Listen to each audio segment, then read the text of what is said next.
உங்க கம்ப்யூட்டர்ல இருக்கிற ஃபைல்ஸ் எல்லாம் வெறும் குப்பையா இல்ல நீங்க இன்னும் கண்டுபிடிக்காத ஒரு புதையலா? உங்ககிட்ட இருக்கிற இந்த டிஜிட்டல் சேகரிப்ப ஒரு குழப்பத்திலிருந்து எப்படி ஒரு மதிப்புமிக்க சொத்தா மாத்துறதுன்னு இந்த பகுப்பாய்வுல நம்ம பார்க்கலாம் வாங்க. ஒரு நிமிஷம் உங்க கம்ப்யூட்டர் யோசிச்சு பாருங்களேன். ஆயிரக்கணக்கான ஃபைல்ஸ், ஆர்டிகல்ஸ், கோர்சஸ் இதெல்லாம் உங்களுக்கு ஒரு சக்தியை கொடுக்குதா இல்ல ஒரு பாரமா இருக்கா? நம்மள பல பேரு தகவல்களை சேகரிச்சு வைக்கிற ஒரு டிஜிட்டல் துறவி மாதிரி தான் இருக்கும். ஆனா கேள்வி என்னன்னா, அதை எப்படி பயன்படுத்துறது? ஓகே, இந்த மாற்றத்துக்கான ஒரு தெளிவான ரோட் மேப் இதுதான். முதல்ல நம்ம சேகரிப்போட உண்மையான மதிப்பு என்னன்னு கண்டுபிடிப்போம். அப்புறம் அதுல இருக்கிற 2 முக்கியமான தூண்கள் என்னன்னு புரிஞ்சுக்குவோம். அதுக்கப்புறம் பழங்கால ஞானத்தையும் புது டெக்னாலஜியும் ஒன்னா சேர்த்து அது ஒரு பிசினஸா மாத்துறதுக்கான வழிகளை பார்ப்போம். கடைசியா சும்மா சேகரிச்சு வைக்கிற துறவி நிலையிலிருந்து செயல்படுற குருவா எப்படி மாறுதுன்னு பார்க்கலாம். முதல் கட்டம் இதுதான். உங்க ஃபைல்ஸ வெறும் ஃபைல்ஸ பார்க்காதீங்க. அது ஒரு முழுமையான டிஜிட்டல் சொத்து போர்ட்ஃபோலியோ மாதிரி பாருங்க. இந்த ஒரு சின்ன பார்வை மாற்றம் எல்லாத்தையுமே மாத்திடும். எங்க நாம பாக்குற பகுப்பாய்வோட மையப்புள்ளி 1056 ஃபைல்களுக்கு மேல இருக்கிற ஒரு பெரிய டிஜிட்டல் கலெக்ஷன். இது ஏதோ எதேச்சியா சேகரிச்சதில்ல. இதுக்குள்ள ஒரு பெரிய சக்தி வாய்ந்த ரகசியம் ஒளிஞ்சிருக்கு. சரி, அந்த 1000 ஃபைல்களுக்குள்ள நம்ம ஆழமா போகும்போது ஒரு ஆச்சரியமான விஷயம் வெளியே வருது. இந்த முழு கலெக்ஷனுமே 2 முக்கியமான தூண்களை சுத்தி தான் உருவாக்கப்பட்டிருக்கு. இப்ப பாருங்க, இதுதான் ரொம்ப இன்ட்ரெஸ்டிங்கான விஷயம். இந்த சார்ட்ல பாத்தீங்கன்னா 324 ஃபைல்ஸ் ஐயான்னு சொல்ற ஒரு ஆன்மீக குருவோட போதனைகளை பத்தி இருக்கு. அதே மாதிரி 215 ஃபைல்ஸ் ஏஐ, அதாவது டெக்னாலஜியை பத்தி இருக்கு. யோசிச்சு பாருங்க, இந்த 2 டாபிக் மட்டுமே மொத்த கலெக்ஷன்ல 50%க்கும் மேல இருக்கு. இதுல இருந்து என்ன தெரியுது? உங்க உள்ளுலகத்தையும் வெளியுலகத்தையும் ஒரே நேரத்துல ஆளணுங்கிற ஒரு ஆழமான விருப்பம் தான் இது. அப்போ இதுல இருந்து நமக்கு என்ன தெரியுதுன்னா, ஐயாவோட போதனைகள் உங்க வாழ்க்கையோட ஏம் அப்படிங்கிற கேள்விக்கு பதில் சொல்லுது. அதுதான் உங்களுடைய தத்துவ மையம். அதே சமயம் ஏஐ உங்களுடைய எப்படிங்கிற கேள்விக்கு பதில் சொல்லுது. அதாவது உங்க திட்டங்களை செயல்படுத்துற ஒரு பவர்ஃபுல் இன்ஜின். ஒன்னு உங்களுடைய நோக்கம், இன்னொன்னு அந்த நோக்கத்தை அடையறதுக்கான கருவி. இப்போ இந்த டேபிள பாருங்களேன், இன்னும் தெளிவா புரியும். ஐயா தத்துவ மையமா இருக்காரு, ஏஐ ஒரு ஆபரேஷனல் இன்ஜினா இருக்கு, புத்தகங்கள் சுய முன்னேற்றத்துக்கு உதவுது, சோஷியல் மீடியா ஃபைல்ஸ் உங்க ஐடியாக்களை வெளியே கொண்டு போக உதவுது, பிசினஸ் மாடல்ஸ் உங்க அறிவை பணமாக்க உதவுது. பாத்தீங்களா, எல்லாமே ஒன்னோடு ஒன்னு கனெக்ட் ஆகி ஒரு முழுமையான சிஸ்டமா உருவாகுது. இதுவரைக்கும் பார்த்தது ஒரு பக்கம். ஆனா இந்த பகுப்பாய்வோட உண்மையான பவரே இப்போதான் ஆரம்பிக்குது. பழங்கால ஞானத்தையும் நவீன டெக்னாலஜியும் தனித்தனியா பார்க்கறத நிறுத்திட்டு 2யும் ஒன்னா சேர்க்கும் போது என்ன மேஜிக் நடக்குதுன்னு பார்க்கலாம் வாங்க. உதாரணத்துக்கு ஐயாவோட ஒரு முக்கியமான போதனையை எடுத்துக்கலாம். அவர் என்ன சொல்றார்னா, மனம் என்னும் மாயை, அதாவது மனசு பாட்டுக்கு யோசிச்சுக்கிட்டே இருக்கும், அது அதோட இயல்பு, அதை கண்ட்ரோல் பண்ண நினைக்கிறது வீண் வேலை.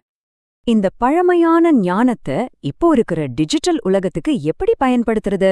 சிம்பிள். நம்மள சுத்தி இருக்கிற சோஷியல் மீடியா நோட்டிஃபிகேஷன்ஸ், இமெயில்ஸ் இதெல்லாம் உருவாக்குற அந்த டிஜிட்டல் மனசும் ஒரு மாயை தான்.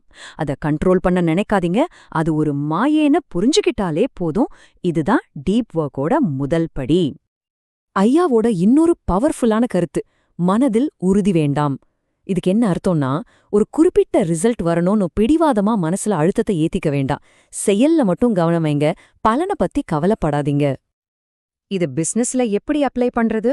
உங்க 6 மாச கண்டென்ட் பிளான தினமும் கரெக்டா செய்யுங்க. ஆனா எத்தனை லைக்ஸ் வந்துச்சு, எவ்வளோ சேல்ஸ் ஆச்சுன்னு கவலைப்படாதீங்க. செயல்ல நீங்க உறுதியா இருந்தா வெற்றி தானா வரும். இது உங்க மன அழுத்தத்தை குறைச்சு ரிசல்ட்ஸ அதிகப்படுத்தும். அப்போ மொத்தமா நம்மளோட ஃபார்முலா என்ன தெரியுமா? ஐயாவோட போதனைகளை பயன்படுத்தி உங்க உள் மனச, அதாவது உங்கள் இன்னர் டிஎன்ஏவை ரீப்ரோகிராம் பண்ணி ஒரு தெளிவான மனநிலைக்கு வர்றீங்க. அந்த தெளிவோட ஏஐ ப்ராம்ப்ட் இன்ஜினியரிங்கை பயன்படுத்தி உங்க வெளி உலகத்தை, அதாவது உங்க அவுட்டர் டிஎன்ஏவை ரீப்ரோகிராம் பண்றீங்க. உள்ள அமைதியும் வெளியில ஆற்றலும் சேரும்போது நீங்க ஒரு சூப்பர் ஹியூமன் பெர்ஃபார்மன்ஸை அடைய முடியும். ஓகே, இவ்ளோ தத்துவமெல்லாம் பேசிட்டோம். இதை எப்படி காசா மாத்துறது? இந்த தனித்துவமான அறிவு எப்படி ஒரு வருமானமா மாத்துறதுன்னு ஒரு தெளிவான செயல்முறை திட்டத்தை பார்க்கலாம் வாங்க. இதோ அந்த 4 சிம்பிளான ஸ்டெப்ஸ். முதல்ல உங்களுக்கான தனித்துவமான மார்க்கெட் எதுன்னு முடிவு பண்ணணும். 2வது உங்க ப்ராடக்டை உருவாக்கணும். 3வது கஸ்டமர்ஸை ஈர்க்கிற ஒரு மார்க்கெட்டிங் ஃபனலை செட் பண்ணணும். கடைசியா ஏஐயை பயன்படுத்தி உங்க வேலையை ஆட்டோமேட் பண்ணணும். முதல் படி உங்க நிச்சை தெளிவுபடுத்துறது. ஏஐ குழப்பத்திலிருந்து ஆன்மீக தெளிவுக்கு. அப்படிங்கிறது ஒரு பவர்ஃபுல்லான நிச். உங்கள மாதிரியே அளவுக்கு அதிகமான தகவல்களால் மூழ்கி ஆனா வாழ்க்கையில முன்னேறணும்னு நினைக்கிறவங்க தான் உங்க டார்கெட் ஆடியன்ஸ். 2வது, உங்க முதல் ப்ராடக்ட்ட உருவாக்குங்க. உதாரணத்துக்கு, மனம் என்னும் மாயை, ஒரு 30 நாள் வாட்ஸ்அப் பயணம். உங்ககிட்ட இருக்கிற ஐயா ஃபைல்ஸ நோட்புக் எல்லாம் மாதிரி ஏஐ டூல்ஸ்ல போட்டு பாடங்களை உருவாக்கி வாட்ஸ்அப் ஆட்டோமேஷன் மூலமா தினமும் அனுப்பலாம். ரொம்ப சிம்பிள்.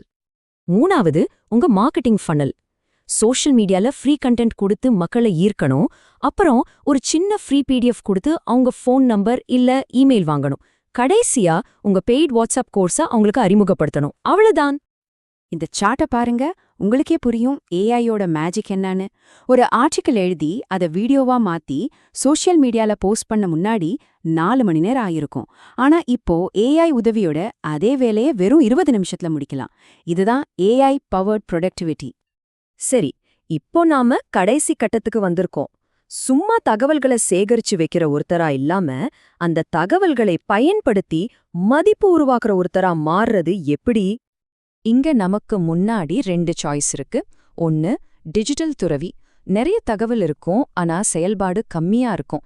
இன்னொன்னு, செயல்படும் குரு. தன்கிட்ட இருக்கிற அறிவை பயன்படுத்தி தனக்கும் மத்தவங்களுக்கும் மதிப்பை உருவாக்குறவர். நீங்க இதுல யாரா இருக்க விரும்புறீங்க? இந்த மாற்றத்தை ஆரம்பிக்கிறதுக்கு இதோ உங்களுக்கான முதல் 3 சிம்பிளான ஸ்டெப்ஸ்.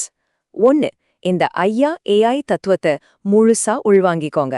2, உங்க 30 நாள் வாட்ஸ்அப் ப்ராடக்ட உருவாக்க ஆரம்பிங்க. 3, உங்க கண்டென்ட் பிளான்ல இருந்து முதல் போஸ்ட இன்னைக்கே வெளியிடுங்க. சேகரிச்சது போதும், இனி செயல்பட ஆரம்பிக்கலாம். உங்க வாழ்க்கைய மாத்துறதுக்கான எல்லா மூலப்பொருட்களும் உங்க கிட்டயே இருக்கு, உங்க கம்ப்யூட்டர்லயே இருக்கு. கேள்வி இதுதான், அத வெச்சு நீங்க சமைக்க போற முதல் உணவு என்ன? உங்களுடைய முதல் படி என்னவா இருக்கும்? யோசிங்க.